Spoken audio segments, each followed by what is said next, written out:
Dollar strengthen ஆகுது, ரூபா வீக்கன் ஆகுதுன்னு. நீங்கள் போய் பாகிஸ்தான் கரன்சியோட பாருங்கள், பங்களாதேஷ் கரன்சியோட. நீங்கள் வந்து பெரிய பெரிய நாடெல்லாம் பார்க்கணும், பாகிஸ்தான், பங்களாதேஷ் இது மாதிரியோட. எப்போதும் நம்ம வந்து லாஸ்ட் ரேங்க் வாங்கலன்னு தான் நம்ம ஆளுங்களுக்கு போட்டி போட பிடிக்கும். புதுசாக ஒரு ஸ்கீமை கண்டுபிடிச்சி பெட்ரோல் டீசல் விலை இறங்கினோன்னு அது மேலே போடுற டேக்ஸ்ன்னு போட்டோம். ஸோ அது மேலே போட்ட டேக்ஸில் 43 லட்சம் கோடி ஆயிடுச்சு. அப்புறம் இப்போ என்ன சொல்கிறான், மற்ற ஊர்லலாம் விலை ஏறி இருக்குது, இங்கே ஏறலை அப்படின்னா. மற்ற ஊர்லாம் பெட்ரோல் டீசல் விலை $25 வரைச்ச 50 ரூபாய்க்கும் 60 ரூபாய்க்கும் பெட்ரோல் விற்றுருந்தோம். அந்த காலத்தில் உங்களுக்கு 50 ரூபாய்க்கும் 60 ரூபாய்க்கும் பெட்ரோல் விற்றுருந்தாங்கன்னா இன்றைக்கி 105 ரூபா 110 ரூபா கொடுக்குறது நம்மளுக்கு இன்னும் சிம்மா உனக்கு புரியுற மாதிரி எக்ஸாம்பிள் சொன்னேன். வீட்டில் பால் வாங்குவியா நீ? ஆமாம் சார். பால் கவர் வாங்கி ஸ்டோர் பண்ணி விற்று பேசணும் இருக்கு சார். அந்த கவரை ஒருத்தன் விலைக்கு வாங்குறான்ல. ஆமாம் சார். அவன் என்ன பண்ணுறான், ரீஇன்வெஸ்ட்மெண்ட் மெட்டீரியல், அதாவது பஸ் ஃப்ரெஷ் அதை ஃப்ரீஸ் பண்ணி உனக்கு சேர் அது மாதிரி பண்ணி கொடுக்குறான். Correct sir. அதே மெட்டீரியல் பண்ணுறது.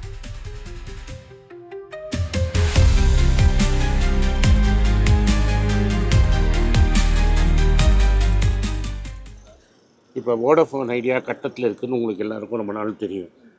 பாவம் ஆதித்யா பிர்லா, அவர்கிட்ட காசே இல்லை, அதனால் அவர் காசு போட முடியல. கரெக்டாக நம்மளும் ஒத்துக்கிறோம் காசே இல்லைன்னு. ஆனால் இப்போ பெயிண்ட் கம்பெனி அமைக்கிறதுக்கு காசு வந்துருச்சு, நகை கடை அமைக்கிறதுக்கு காசு வந்துருச்சு. பையன் ரஞ்சி டிராஃபி ஆடிட்டு இருந்தார் மத்திய பிரதேஷுக்கு.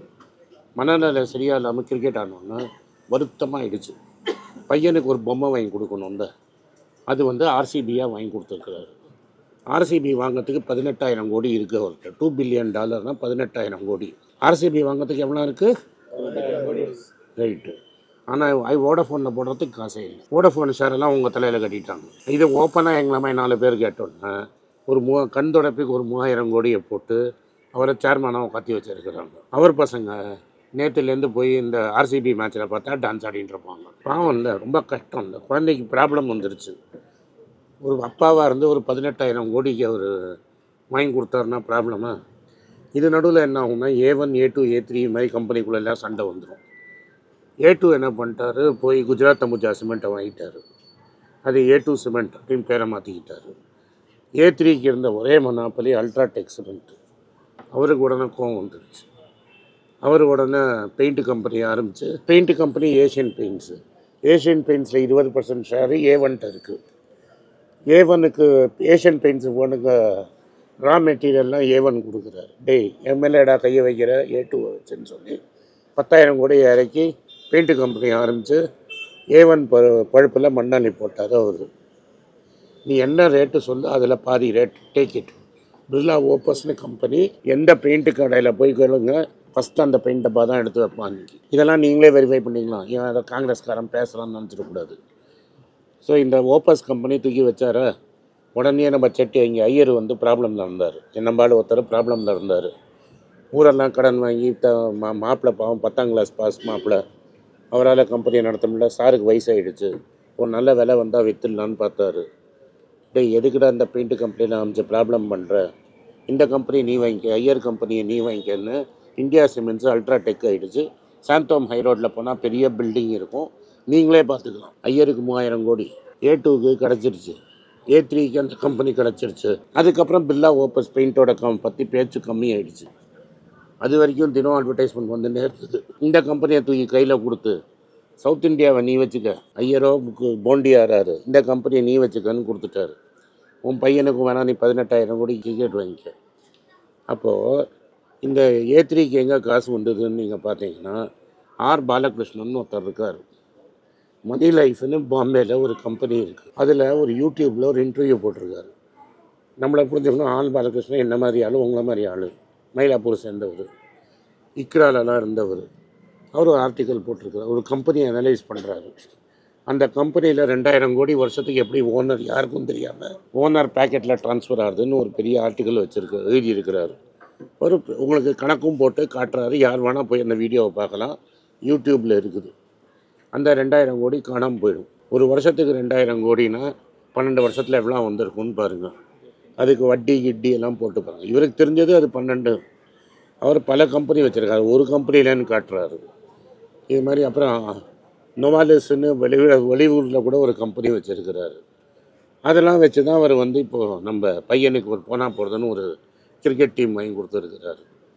ஆக மொத்தம் இதெல்லாம் நான் எதுக்கு உங்களுக்கு சொல்கிறேன்னா, வருங்காலத்தில் இன்னும் மோசமாக தான் போகும்.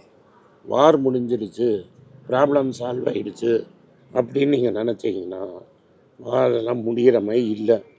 ட்ரம்ப் எந்த சைடில் பெட்லேருந்து எழுந்துக்கு போகிறான்னு அவனுக்கே தெரியாது. அதில் எழுந்ததை வச்சு தான் அவன் முடிவு பண்ணணும் வார் முடியுமா முடியாதான்னு. வார் முடிஞ்சு ஹோமூஸை திறந்து விட்டாலும் 6 வாரத்துக்கு பெட்ரோல் டீசல் நார்மலாக வராது. அதுக்குள்ளே என்னென்னா இந்தியாவில் மழை சீசன் இன்னிலேருந்து ஆரம்பிக்கணும். கேரளாவில் இன்றைக்கி மழை பெய்யணும், கேரளாவில் மழை பெய்யலை. ஒரு 7 நாள் டிலேடுங்கிறாங்க. இதுக்கு எல்னினோ எஃபெக்ட் அப்படின்னு ஒன்று சொல்கிறாங்க. இந்த எல்னினோ எஃபெக்ட்னால இந்த வாட்டி 100% மழைக்கு பதில் 90% மழை தான் பெய்யும் அப்படின்னு நான் சொல்லலை, ஐஎம்டிஏ சொல்லுது. அம்மையார் கண்ட்ரோலில் இருக்கிற ஐஎம்டிஏ சொல்லுது. 90%னா நம்மகிட்ட இருக்கிறது வெறும் கோதுமையும் அரிசியும் தான் நீங்கள் ஸ்டாக்கில் இறக்கி விலையை கண்ட்ரோலில் வைக்க முடியும். மற்ற எல்லா பொருளும் விலைவாசி ஏறப்போகுது அப்படிங்கிறது தெளிவாக தெரியும். அடுத்த 3 மாதத்துக்கு எல்லா விலைவாசியும் ஏறப்போகுது. கேட்டால் என்ன சொல்கிறாங்க, விலைவாசி ஏறவே இல்லைங்கிறாங்க. உங்களுக்கெல்லாம் தெரியும், உங்கள் பேக்கெட்லேருந்து தான் காசு போகுது. விலைவாசி ஏறுதா இல்லையான்னு உங்கள் பேக்கெட்டில் தான் தெரியும். ஆனால் அம்மையார் சொல்கிறாங்க, அவங்க மயிலாப்பூரில் இந்த வீதியிலலாம் ஷாப்பிங் பண்ணாங்கன்னா விலைவாசியே ஏறலையா அம்மாவுக்கு மட்டும். இல்லை ஏறவே இல்லையே.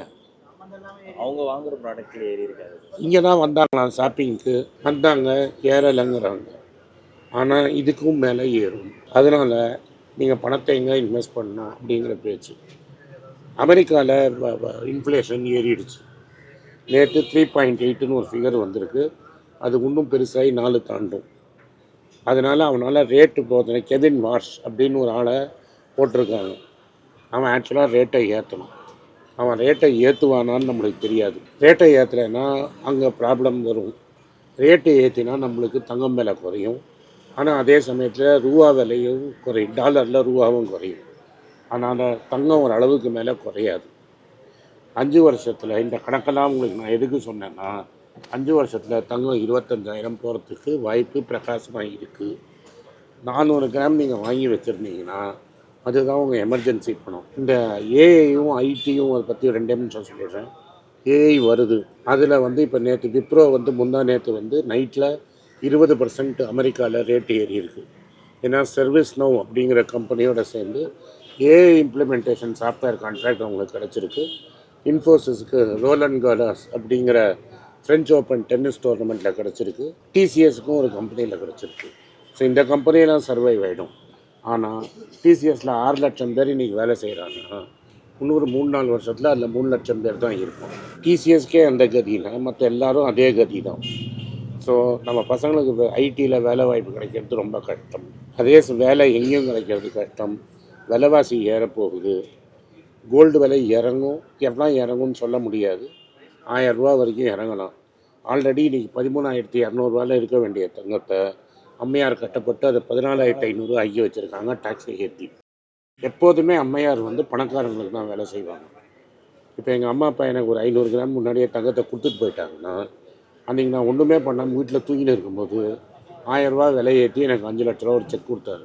ஒரு 5 லட்ச ரூபா சம்பாதிச்சு பணத்தை நீங்கள் தனியாக எடுத்து வைக்கணும்னா உங்களுக்கு எவ்வளோ நாள் ஆகும்னு உங்களுக்கே தெரியும். ஆனால் நான் ஒன்றும் பண்ணாமல் வீட்டில் சாப்பிட்டு திட்டிகிட்டே இருக்கும்போது 1000 ரூபா டேக்ஸ் ஏற்றி என்னோடய சொத்தோட மதிப்பை 5 லட்ச ரூபாய்க்கு ஏற்றிட்டாங்க. அதனால் எப்போதுமே இந்த கவர்மெண்ட் எப்படி வேலை செய்யணும்னா, பணக்காரன் இன்னும் பெரிய பணக்காரனாகும், ஏழையை சின்ன எவ்வளோ மிடில் கிளாஸை நசுக்கும், ஏழையை ஏழையாகவே வச்சுருக்கும். அதனால் இந்த இறங்குற சமயத்தில் தங்கத்தை கோல்டு பீஸாக அக்யூமுலேட் பண்ணுங்கள், இல்லாட்டா ஃபிசிக்கலாக அக்யூமுலேட் பண்ணுங்கள்.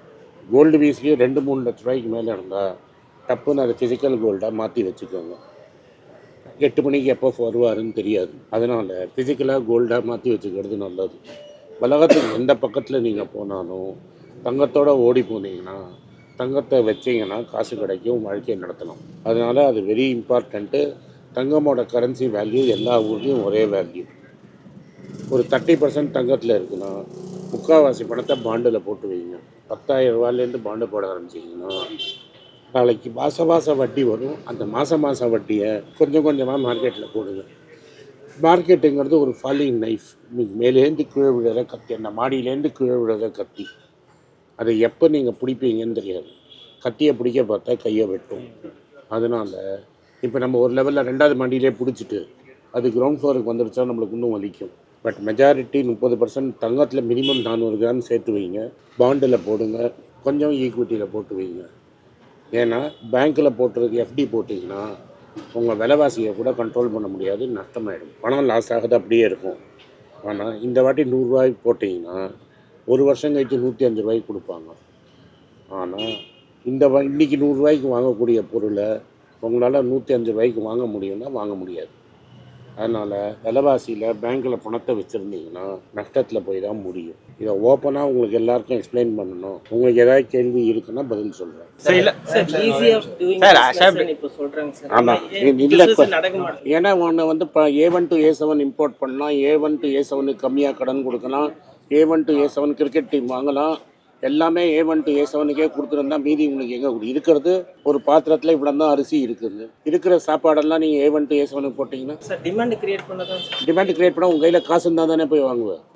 அதுக்கு தான் சொல்கிறேன், மந்திரம் ஓதினா கோவிலில் ஓதணும். மந்திரம் ஓதணும் தூக்கிட்டு வந்து எக்கானமியை வாட விட்டிங்கன்னா எப்படி இருக்கும்? நான் மந்திரம் ஓதுறதுன்னு ஏன் சொன்னேன்னா, ஸ்ரீ ரவிசங்கர் மூச்சு வாங்குறது எப்படின்னு சொல்லி கொடுத்தாரு. அதோட நிறுத்திக்கணும். மோடி ஜெயிச்சா டாலர் 5 ரூபாய்க்கு வரும், 40 ரூபாய்க்கு வரும்னு எதுக்கு பேசணும்? இப்போ பேசுவாரா? அதை நீங்கள் தானே கேட்கணும். சாமியார்னா என்ன, மூச்சு பிடிக்கிறது எப்படி, இழுத்து பிடிக்கிறது, பிராணாயாமம் பண்ணுறதோட நிறுத்திக்க வேண்டியது தானே. டாலர் எங்கே போகும், ரூபா எங்கே வரும்லாம் எதுக்கு பேசணும்? அவங்க பேசினதுனால தான் நான் பேசுகிறேன். நான் மூச்சு பிடிக்கிறத பற்றி பேசுகிறேன்னா இல்லை, எனக்கு தெரிஞ்ச விஷயத்த தானே நான் பேசுகிறேன். இந்த சாமியார்லாம் ஏன் தெரியாத விஷயம்லாம் பேசுகிறாங்க? கோல்டு நம்மளுக்கு இன்னும் பணம் வரல, ஹோமூஸ் இழுத்தாங்கன்னா இன்னும் ஏற்றுவாங்க. சார் கொஞ்ச நாளைக்கு முன்னாடி இந்த இன்வெர்ஸ் ஆஃப் பி ரேஷியோ தான் வந்து ரிட்டர்ன்ஸ் அப்படினு சொன்னீங்க. எஸ். பட் பேங்க் ஸ்டாக்ஸ்லயோ அந்த மாதிரி அது வந்து பேங்க்குக்கு மட்டும் புக் வேல்யூ பாருங்க. பேங்க்குக்கு மட்டும் book value. Bank and finance P ratio இம்பார்ட்டன்ட்டா இல்ல புக் வேல்யூ தான். பட் ஆக்சுவலா இந்தியால வந்து ஜஸ்ட் 4% 5% ஆஃப் தி பீப்புள் தான் இன்வெஸ்ட் பண்றாங்க. வேறஸ் குளோபல் மினிமம் வந்து உங்ககிட்ட நீங்க Indian mutual fund Indian company மூலமா பண்ணீங்கன்னா என்னைக்காவது ஒரு நாளைக்கு 8 மணிக்கு வந்து அந்த பணத்தெல்லாம் வச்சுக்கூடாதுன்றாங்க. ஓகே. ஸோ பணத்தை வெளிநாட்டுக்கு அனுப்பிச்சிட்டு வெளிநாட்டிலேருந்து வாங்குறது தான் சேஃபு. ஏன்னா ஒன்ஸ் நம்ம ஸ்டோரை விட்டு பணம் போயிடுச்சுன்னா திரும்பி கேட்க முடியாது. நீங்கள் HDFC மூலமாக இவங்கெல்லாம் சொல்கிறாங்க இண்டு மணி மூலமாலாம் வாங்கினீங்கன்னா அம்மையார் ஒரு நாளைக்கு காத்தால 8 மணிக்கு வந்து அதெல்லாம் A1 to A7 தான் வச்சுக்கலாம், நீங்கள்லாம் வச்சுக்கூடாது, நம்மளுக்கெல்லாம் அதை மாற்றி கண்ணை குத்திடும், என்கிட்ட கொடுத்துருன்னு வாங்கிட்டாங்கன்னா என்ன பண்ணுவீங்க? ஓகே. அண்ட் இப்போ சில இன்வெஸ்டர்ஸ் நாளைக்கு முன்னாடி உங்கள்கிட்ட சாவரன் கோல்ட் பாண்ட் கதையை சொன்னேன். கரெக்ட். சரி, இப்போ சில நான் சொன்னால் கசக்குது, பல பேருக்கு பிடிக்கல, உண்மையை தானே பேசுகிறோம்.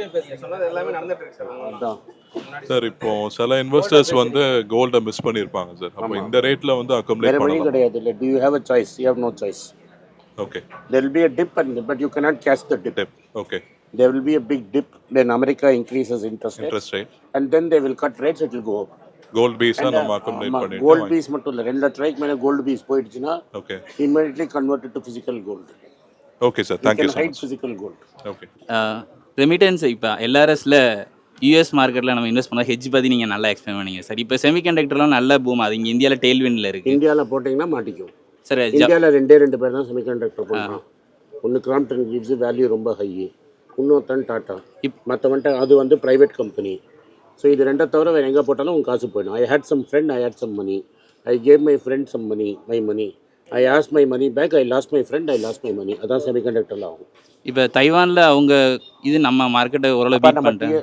தைவான்னா ரொம்ப வருஷமாக இதை பண்ணிகிட்டு இருக்காங்க. 1960 நம்ம வந்து சிங்கத்தை கூட்டின்னு வந்து 2 வாட்டி ஈவெண்ட் பண்ணதுனால உங்களால் செமிகண்டக்டர் பண்ண முடியாது. டாட்டா 10 வருஷமாக செமிகண்டக்டர் ட்ரை பண்ணி இப்போ தான் செமிகண்டக்டர் பண்ணலாம் அப்படிங்கிற லெவலுக்கு வந்திருக்கோம். Thank you sir. Good morning sir. Sir it is just a stock specific. ஆக்சுவலாக உங்களை 5 இயர்ஸாக ஃபாலோ பண்ணுறேன் சார். சார் இப்போ ரிகார்டிங் த ITC ஆக்சுவலாக லாஸ்ட் 2 இயர்ஸ் பார்த்தீங்கன்னா பேலன்ஸ் ஷீட் படி பார்த்தீங்கன்னா ட்ரேட் ரிசீவபிள்ஸ் வந்து 83% இருக்குது சார். பட் ஆனால் ரெவன்யூ வந்து 13% தான் இருக்குது. அதனால they have got stock and they have given credit outside. That's all it means. Okay. அதே மாதிரி அவங்க ஒரு நெல்சன் ஆர்டிக்கல் லாஸ்ட்டு ஒரு 3 to 4 இயர்ஸாக அவங்க FMC அஜர்ஸில் மார்க்கெட் ஷேர் வந்து ரொம்ப ஃப்ளாட்டுனாக தான் இருக்குது. ஆமாம், ஏன்னா they have tried to increase profits. They have tried to increase profits. They have already become profitable.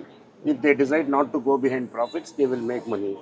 நீங்கள் என்ன பார்க்கணும்னா Aashirvaad atta has become the number 1 brand. So the lot of their brands have become very powerful.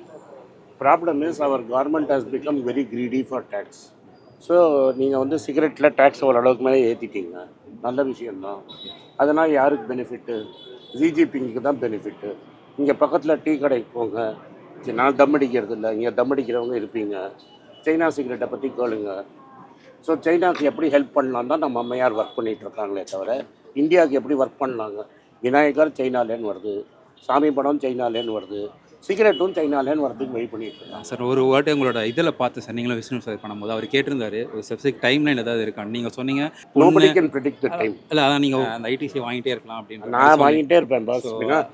எனக்கு பேங்க்ல 5% interest கொடுக்குறான்னா அவனும் 5% கொடுக்குறான். எல்லாருக்கும் வணக்கம். குழந்தைங்களுக்காக ஃபைனான்ஷியல் லிட்ரஸி மணி ஃபார் நத்திங்னு 2வது பார்ட்டு. அண்ட் இதில் வந்து செக் எழுதுறது எப்படி, டெபாசிட் ஸ்லிப் எழுதுறது எப்படி, பணம் எப்படி வந்தது, பார்ட்டர்லேருந்து டிமானிட்டைசேஷன் வரைக்கும் எல்லாத்தையும் கவர் பண்ணியிருக்கோம். உங்கள் குழந்தைங்க அப் டு ஏஜ் 10-12க்கு ரொம்ப யூஸ்ஃபுல்லாக இருக்கும். இந்த புக் இப்போதைக்கு ஒரு ஸ்பெஷல் ப்ரைஸில் 450 ரூபாய்க்கு கொடுக்குறோம். இதை யூஸ் பண்ணிக்கங்க. நன்றி, வணக்கம். moneypage.com வெப்சைட்டை சப்ஸ்கிரைப் பண்ணுங்கள். ஒரு வாரத்துக்கு 4 ப்ரீமியம் ஆர்டிக்கலும் ஃப்ரீ ஆர்டிகல்ஸ் ஒரு 10லேருந்து 15 நாங்கள் போடுறோம். இது சப்ஸ்கிரிப்ஷன் ஒரு மாதத்துக்கு 99 ரூபா தான். இங்கே சொல்கிற கான்செப்ட்ஸை கிரேட்டாக எக்ஸ்பேண்ட் பண்ணி போடுறோம். நீங்கள் படிச்சிங்கன்னா உங்களுக்கு யூஸ்ஃபுல்லாக இருக்கும். நன்றி, வணக்கம். வணக்கம்.